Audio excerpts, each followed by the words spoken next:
Bonjour Patrice Raz. Bonjour. Vous êtes l'auteur du grand livre de l'entretien d'embauche paru chez Studirama. Pour un candidat qui est aujourd'hui à la recherche d'un emploi, d'un stage ou d'une alternance, que doit-il mettre dans son CV ? Alors en fait, il n'y a pas vraiment de réponse à cette question puisque la plupart des gens mettent spontanément ce qu'il faut mettre, c'est-à-dire l'état civil, leur formation, leur expérience et souvent des compétences annexes ainsi que la fameuse rubrique divers où on rajoute souvent un peu les hobbies. La vraie question c'est comment trier ces informations parce qu'à l'intérieur de chacune de ces catégories, il y a des informations utiles et d'autres qui sont inutiles. Et ce qu'il ne faut jamais oublier, c'est le critère de choix de ces rubriques, en fait, toutes ces informations. Le critère, c'est le projet. Donc pour moi, la première information qui doit apparaître sur un CV, et malheureusement qu'il n'y est pas toujours, c'est le projet professionnel du candidat. Donc il faut indiquer en titre, au début du CV, le poste recherché par le candidat, parce que c'est la première question que se posent tous les recruteurs du monde. Qu'est-ce qu'ils recherchent? Et si c'est une candidature spontanée? Dans ce cas-là, c'est peut-être un peu plus délicat. Non, pour moi, c'est rigoureusement la même chose. Simplement, la question que doit se poser le candidat, c'est est-ce qu'il cherche un poste précis ou une famille de postes? Il y a des candidats, des jeunes diplômés par exemple, qui peuvent exercer plusieurs postes en parallèle et qui peuvent même hésiter des fois entre un poste de chef de produit ou études de marketing.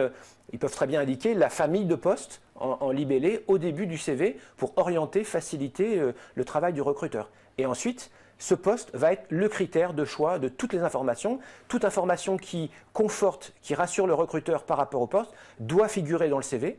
Et à l'inverse, évidemment, toute information qui n'a rien à voir ou qui est plutôt même un peu inquiétante ou accessoire doit être supprimée systématiquement du CV. Je prends un exemple pour un jeune candidat donc qui Oui. sera à la recherche d'un stage ou d'un premier emploi même. Oui. Est-ce qu'il est intéressant de mettre en avant ces petits jobs, ces petits boulots, les jobs étudiants, même s'ils n'ont rien à voir avec le poste visé?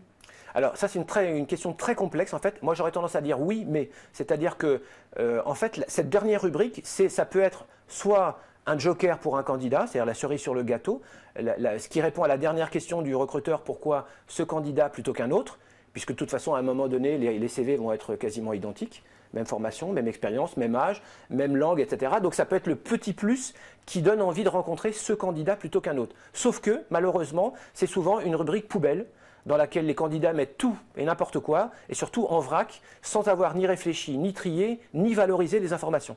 Donc il faut faire le tri dans ses loisirs ou ses hobbies, et se poser la question suivante, à l'intérieur de ça, quels sont mes points forts, c'est-à-dire les compétences extra-professionnelles que j'ai développées à travers une association, un projet, une relation familiale ou autre, qui montrent un plus qui pourrait être utile éventuellement par rapport au poste.